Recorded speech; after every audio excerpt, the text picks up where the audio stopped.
Is Caleb Williams the next Patrick Mahomes? Is there a CJ Stroud in this draft class? And will the quarterback that lands with the Vikings be a top 12 fantasy quarterback? We dig into the rookie quarterback class on today's episode of Locked On Fantasy Football.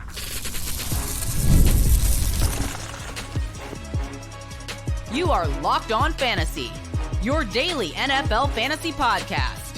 Part of the Locked On Podcast Network, your team every day. Thanks for making Locked On Fantasy Football your first team every day. I'm one of your co-hosts, Michelle Magdziuk, and when I'm not doing this, I'm a researcher and fantasy analyst with NFL Network.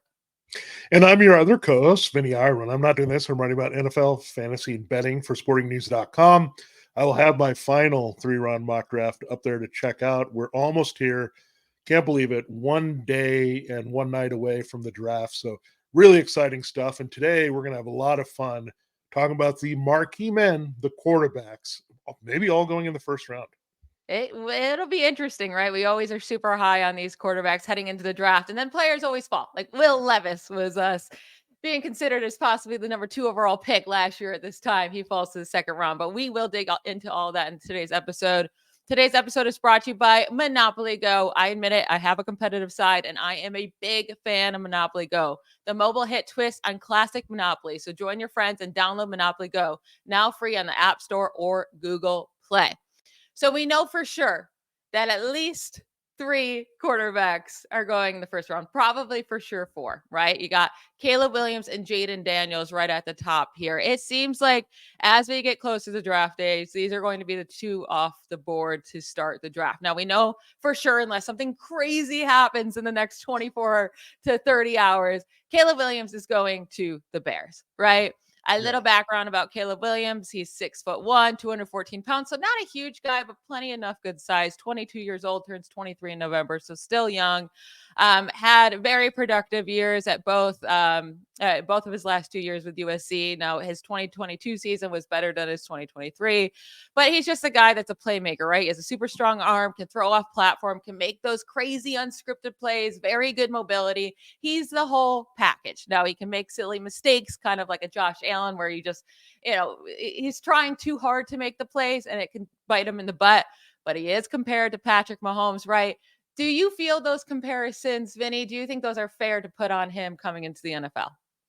Yeah, I mean, when you look at it, the Patrick Mahomes comparison is not just saying he's going to be fast-tracked to be the best quarterback in the NFL. That's not what it's about. It's the style of play, that he's going to keep plays alive. He's going to make some ridiculous throws downfield. He can make every throw in the book here and just put a lot of zip on the ball. So those are the 2 things. He's a great improv quarterback. I'll just shorten it there.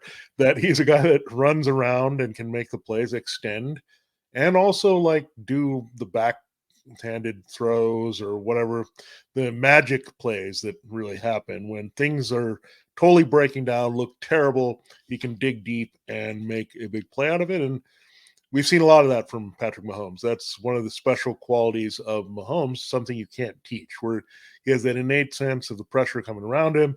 He knows what to do, whether it's hanging in there and finding a guy streaking downfield, getting open late, or just running, taking off and running in some key situations where you're picking your spots. You're not just going nuts running, but if you need a first down, if it's a red zone situation where you need to get in, you're going to make the move to do so. So when you look at Caleb Williams, he has all these attributes. And I think there's been some unfair knocks on him. He's a highly competitive guy. So I think that's what you have to look at when he's been disappointed or underachieved a little bit in games. And quite frankly, USC did not live up to their expectations as a team last year. I think that was hurtful, that he couldn't lift them a little bit higher, especially after the big Heisman year he had in 2022. So he just cares so much. He has that competitive streak. He knows Keenan Allen, which is great because he's going to go throw the ball to him. DJ Moore is going to love getting the ball from him downfield. So Caleb Williams, we talked about it when I broke down the dynasty rookie rankings when Michelle was out. He's way up there. He's considered maybe a QB1 right now in fantasy in the top 12 because, again, he's got the cheat code ability with running. He's got plenty of weapons. I mean, Justin Fields put up some big numbers and did it with his legs, but his arm was a little bit lacking. So I think Caleb Williams can make up for that, especially with having these weapons. So I really think Caleb Williams can't mislabel. I think that's fair. Yeah, and I mean, typically when quarterbacks are going number 1 overall, they're going to a really bad team, right? But the Bears have put together a nice little team. Like their defense got much better the second half of the year. They trade for Keenan Allen, so it's not just DJ Moore, and they still have Cole Kmet, who's a very solid receiving. We added him, Receiving tight end, and then DeAndre Swift, a good receiving running back, and then number 9. Like there's a solid chance that Rome Odunze is sitting there if they want to take another guy. So this could be a team. So right off the bat, then for 2024 fantasy, should he rank top 10? Considering we're just going to say he goes to the Bears, right? That's going to happen. But I think I'd much rather Caleb Williams than taking a guy like Goff or Tua or Trevor Lawrence or even Aaron Rodgers. And I think he's close to Jordan Love for me. He should have the same ceiling in the offense he's in. I'll say Anthony Richardson's going quarterback 8. What's to say that Caleb Williams doesn't have that same exact ceiling with probably a higher floor than Anthony Richardson this season right now? Yeah, I think you make a good comparison there to his fantasy value. Jordan Love, he could definitely string together enough touchdowns overall, running and passing, push to that 30 mark, which we're looking for. And that would probably put him as a QB 10 to 12 here. That's what we're looking for. And so interesting. We had Stroud immediately break through as a QB1. Richardson flashed as a QB1 before he got hurt. Now he's having that kind of upside. So, yeah, the difference is with him and the Jared Goff, right? There's upside. You're not going to get any running value from Goff. You're not going to get that special playmaking ability from him. And we saw what it did for Jordan Love as he got better. He also started slowly. He had a few hot games, then he cooled off, then he really finished strong as an overall producer. So I'm really excited for Caleb Williams. And again, it's really good because the weapons are established, much like we had with the Texans last year, and a really good environment for him to produce a la Stroud. And now moving on to the quarterback that has the highest odds to go number 2 overall, and that would be to the Commanders, right? And that's Jayden Daniels. So talking about Jayden Daniels, it took him 5 years to really, truly break out. He was the Heisman Trophy winner this year, but turns 24 this season, 6'3", and a half, 210 pounds, kind of like the skinnier side for his height. Explosive athlete. And I mean, he put up monster numbers this year, right? 40 passing touchdowns with 10 rushing touchdowns, over 1,000 rushing yards, nearly 4,000 passing yards. He's that dual weapon for sure. A great deep passer, especially this season. Had 22 deep passing touchdowns to zero interceptions. Now his biggest weakness is he takes a ton of sacks, right? And I mean, we saw that last year with Sam Howell behind that line. Sam Howell held onto the ball too long, took a ton of sacks. And Daniels played with elite wide receiver talent. I mean, Malik Neighbors and Brian Thomas Jr., both first-round picks likely. And he didn't break out to year 5. So that's a little worrisome. But the great thing about fantasy is we don't have to worry if he's going to be a good NFL quarterback. I don't see a world where Jayden Daniels isn't a good fantasy quarterback, because he could be like Justin Fields where he takes off a run too much or, a little bit delayed in seeing the field. But Fields was an elite fantasy weapon. Why can't Jayden Daniels do that as well? Yeah, he's drawing some comparisons to Lamar Jackson, which is key because he's got the coach, Cliff Kingsbury, the offensive coordinator, who worked with Kyler Murray and helped him with success. And he's accepting of that running ability and also spreading the field a little bit and really having a chance to flex with those wide receivers, which we haven't seen a lot with the Commanders. And we saw Sam Howell struggling to connect with Terry McLaurin. And keep in mind, Sam Howell was a very valuable QB1 in fantasy for a lot of last season. 3/4 of the year until he fell off the face of the earth. Yeah, he was terrible down the stretch. There's no doubt about it. But you look at Jayden Daniels, this kid, like if you thought Sam Howell was an athlete, this guy can explode and get downfield and just be gone in a blink. That's why he's drawing Lamar Jackson comparisons. And he's got that effortless big arm. So he needs to kind of work on the middle of the field stuff, right? Reading pressure, short to intermediate, don't throw the hero balls, know you can check down. And they're going to encourage him. What are they going to do? Hey, take off and run. If things are breaking down, it's okay to take off and run. I think Kingsbury is going to understand that, having worked with Murray and knowing how big of a weapon that can be. And they don't want to contain that part of his game. So, again, these are the cheat codes we talk about. Williams and Daniels both have them. And the Commanders, again, a pretty good situation. I think they'll do something to upgrade their offensive line. I think the Bears will do that as well at some point in this draft. So they'll be good, but the weapons are good. You have McLaurin and Dotson. They got Zach Ertz. They got Austin Eckler. So you got the Swift and Komet type elements as well, right, for the Commanders. So everything's lining up well for these two guys to potentially be QB1s in the top 12 or 14 next year. I really like it, and it's going to be fun. It's going to be hard to almost determine, and almost is forcing you. Maybe you got to play more QB and Superflex leagues if these type of options are going to keep emerging. Yeah, and I'll ask this question to finish up these top two guys for fantasy, right? I think easily for the NFL, we'd say Caleb Williams has a better chance of being elite. But for fantasy for 2024, which guy do you think has a better chance to have the higher fantasy points this year in the rookie season? Yeah, I think I just trust Williams a little bit more. You said the Bears' trajectory was a little bit higher. The Commanders are going through a lot of changes. The Bears are too. I mean, they have a new offense coordinator there in Shane Waldron. But I do like, again, Caleb Williams, I think, is just a better player. And I think he's going to maybe separate himself with the passing numbers at first. I think they'll be kind of similar with the running, but I think the passing numbers really separates Caleb Williams as a rookie. Yeah, right now I'm going to have both of these guys ranked inside my top 10 for next season. So whoever falls further in the draft, I'll be definitely interested. We're going to get into two more guys that could also go top 4 in this draft. We'll see how it plays out. We'll get into Drake Maye from UNC and JJ McCarthy from Michigan after we hear from one of our sponsors.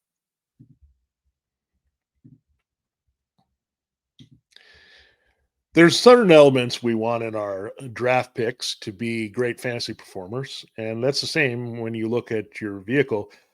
Passion, drive, patience. The formula for winning championships is also what keeps your ride or die alive. eBay Motors has everything you need to maintain your vehicle and level it up to peak performance. Superchargers, roof racks, exhaust kits, LED headlights, and more. Whether you're into speed, power, or style, eBay Motors has got you covered. With more than 122 million parts for your number one ride or die, you'll always find exactly what you're looking for. And with eBay Guaranteed Fit, your part is guaranteed to fit your ride every time or your money back, because with eBay Motors, you're burning rubber, not cash. With all the parts you need at the prices you want, it's easy to make this car your MVP and really bring home the big wins. Keep your ride or die live at ebaymotors.com. Eligible items only. Exclusions apply. eBay Guaranteed Fit is only available to U.S. customers.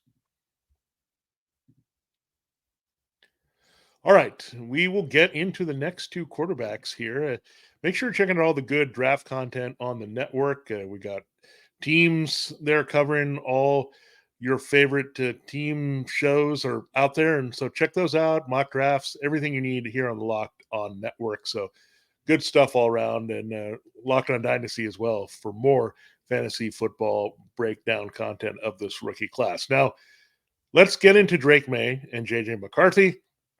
And let's start with Maye. He's the consensus 2. I guess he was the consensus 2. Now he's the consensus 3.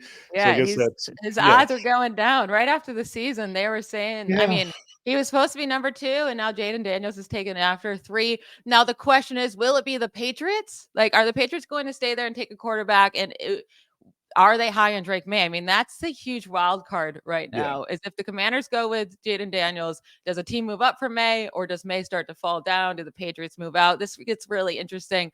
But Maye is that prototypical size quarterback, right? A 6'5", 223 pounds, super young, 21 years old, doesn't turn 22 until late August. And now he's only had the 2 years of playing experience, 3 years at school.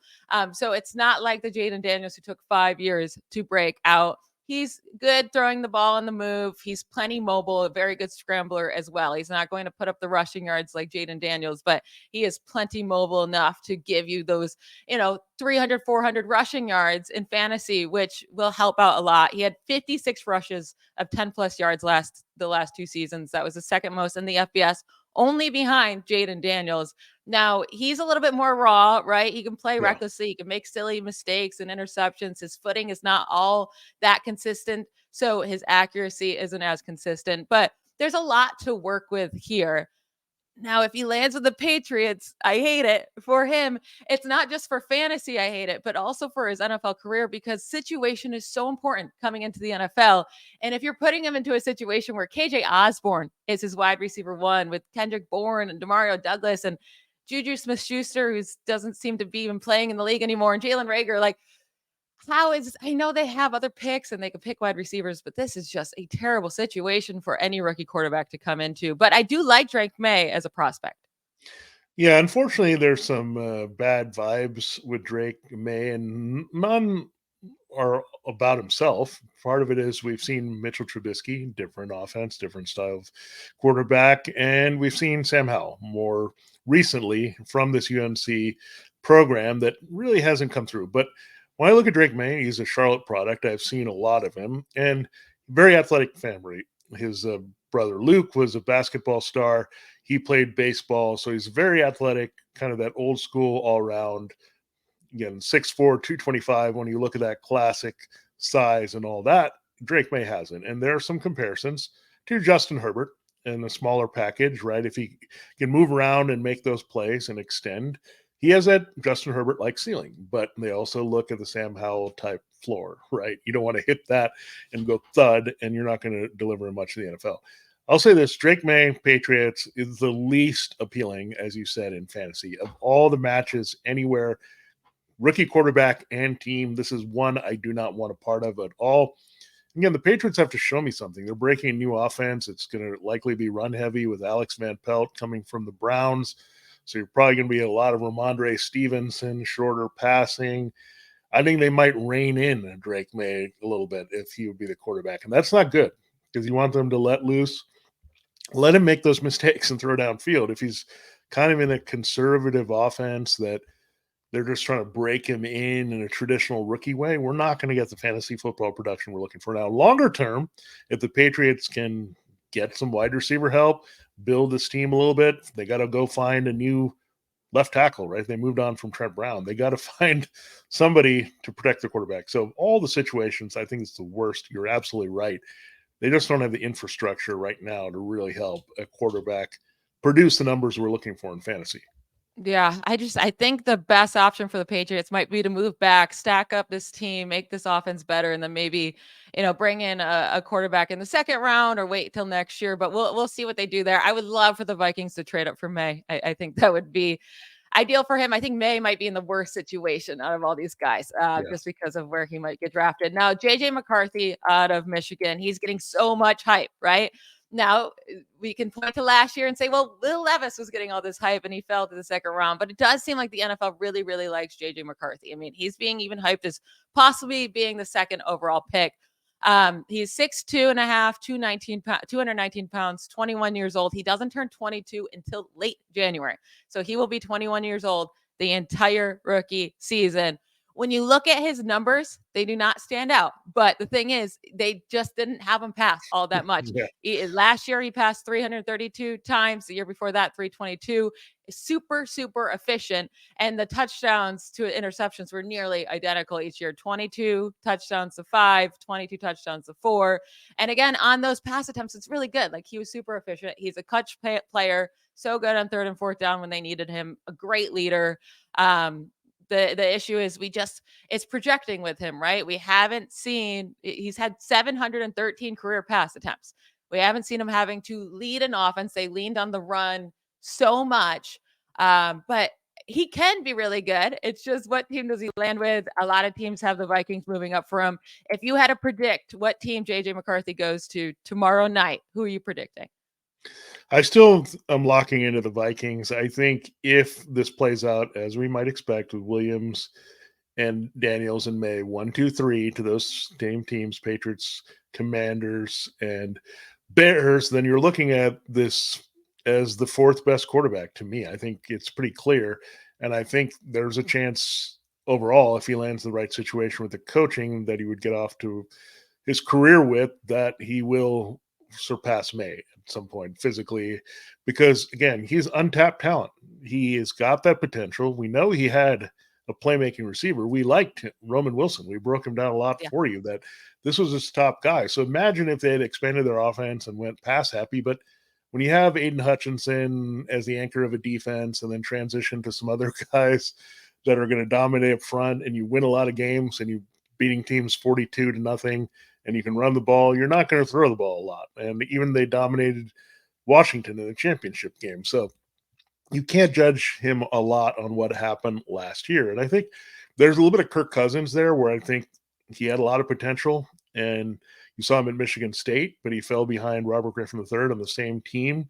And look who was the longer term starting quarterback and really took over for that team. So I think he's a great replacement, speaking of Cousins, for the Vikings for him. And look, he can run a little bit. And then when you start looking around, oh, yeah, TJ Hawkinson might be coming back from injury soon. Then you've got Justin Jefferson, Jordan Addison, Aaron Jones, a decent receiver out of the backfield. You got Christian Darrisaw keeping this guy upright up front.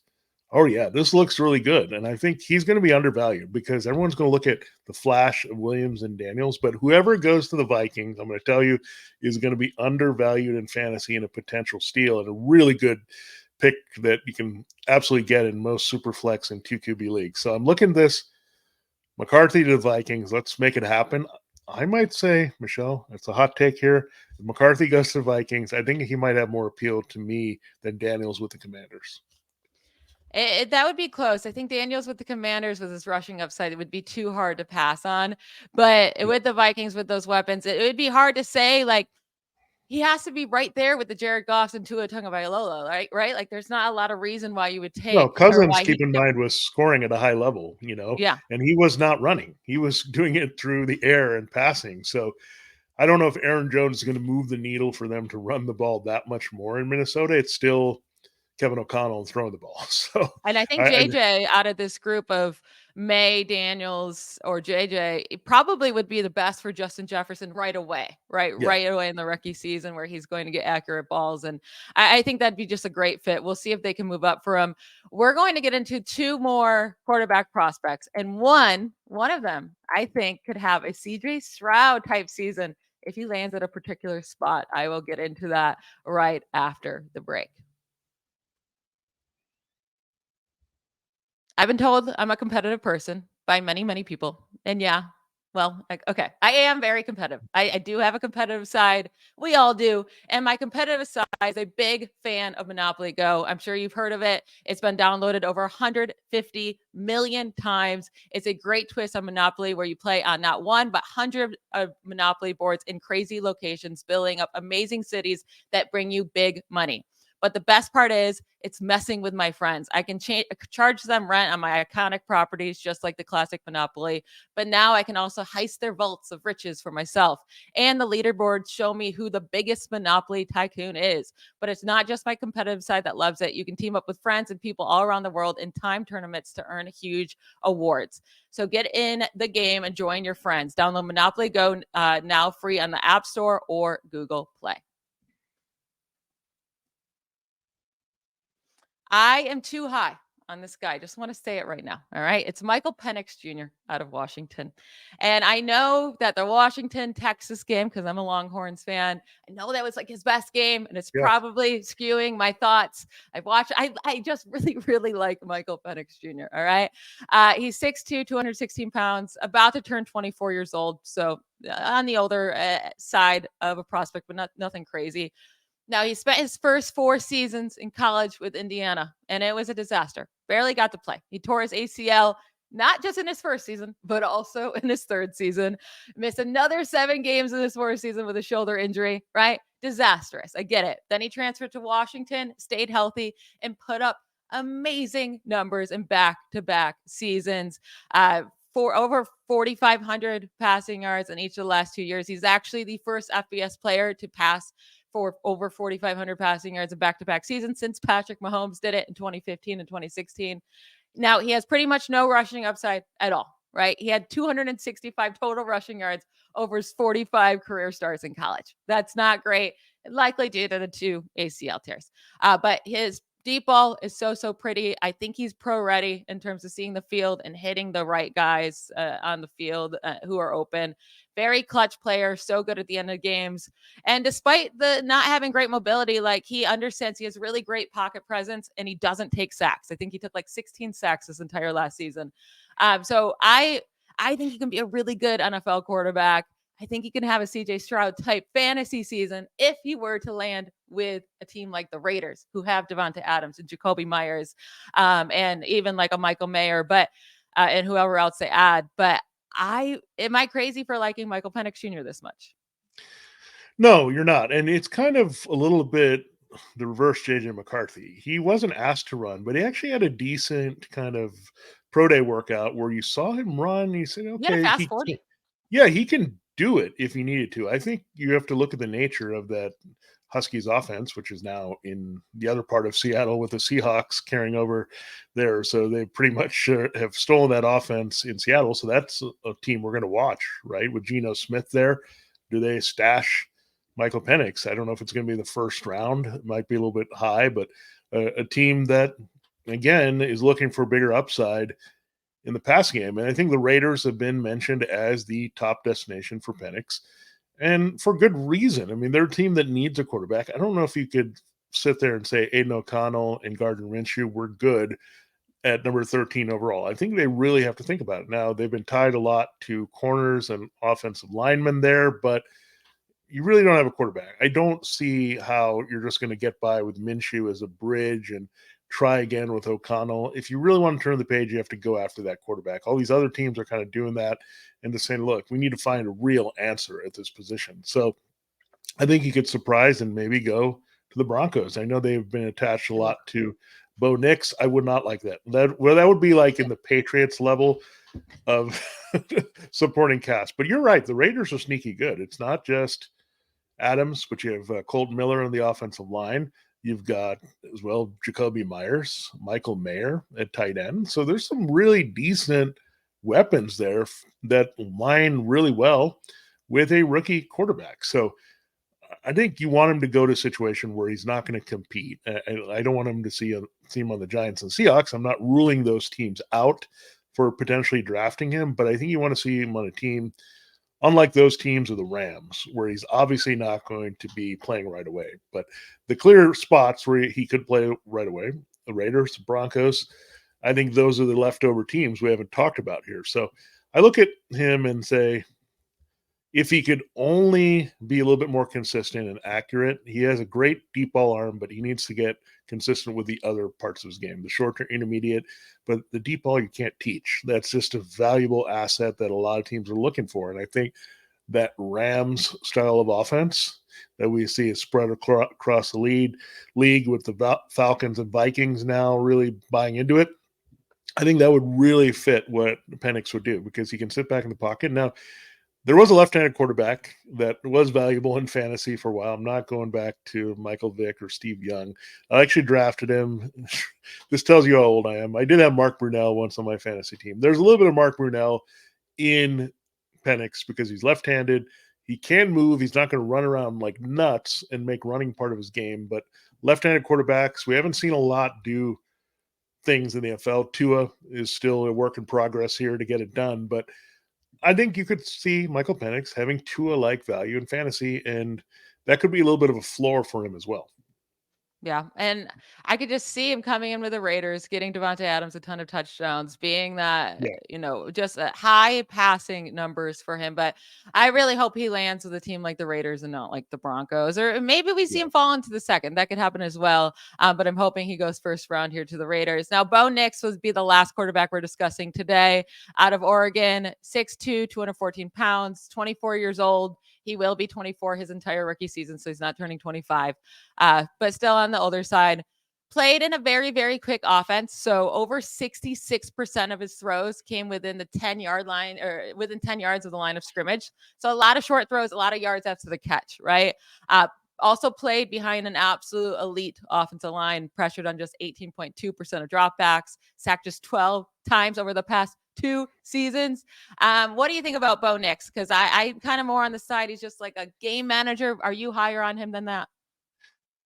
I think for now, I think I'm with you. And it's crazy how much mileage some of these quarterbacks have. You're talking about the age of these quarterbacks. You had Caleb Williams go from Norman, Oklahoma to Los Angeles. You had Michael Penix go from Bloomington to Seattle. And then you had Bo Nix go from Auburn all the way out here to Eugene. So there's a lot of mileage, and the age, I think that's going to be a trend. You've mentioned it a few times, 24. You're going to see a lot of older The quarterbacks because, pandemic, like, you just yeah, see a lot of prospects like that because yeah, of the and they're going to pandemic keep pushed players sorting out it there. out. As you mentioned, Penix had to keep going places, or Nix had to keep going places Yeah. with the NIL money. It keeps them in school a bit longer until they feel they're in the right system to come out as an NFL prospect. And we've seen that. We saw that with Daniels. He took his time. These two guys as well, Penix and Nix, it paid off for them to get there. Now, going back to Nix, I think when you look at just the accuracy part of his game, it's Drew Brees.